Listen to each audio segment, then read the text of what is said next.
Hi, this is Adam for GT Accounting. The number one reason the auditors at CRA loves DIY bookkeeping is because you will end up triggering a CRA audit. You see, CRA knows the ins and outs of each industry, and they are expecting certain incomes and expenses for every industry. You will end up messing their charts of accounts. That will give away an audit.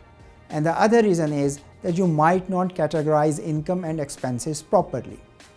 For example, you might categorize travel expenses as meals and entertainment. On the income side, certain incomes are taxed at a different rate. Your passive income will be taxed at 50.17%.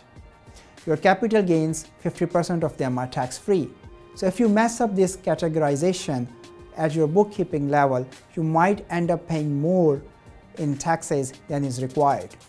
Apart from these considerations, most of the DIY bookkeeping is done out of the fear of higher cost of going to an accountant. But that is not true, because accountants' bills are based on an hourly job. So if you have less transactions, your bill would be less. And think about it, the time that you are going to spend on learning how to do bookkeeping, watching YouTube tutorials, understanding the debits and the credits. If you spend all that time and energy in developing your business, you will be far more better than doing the bookkeeping yourself. So if you are stuck at DIY bookkeeping and now is ready to move to an accountant, please give GT Accounting a chance and we can help you out.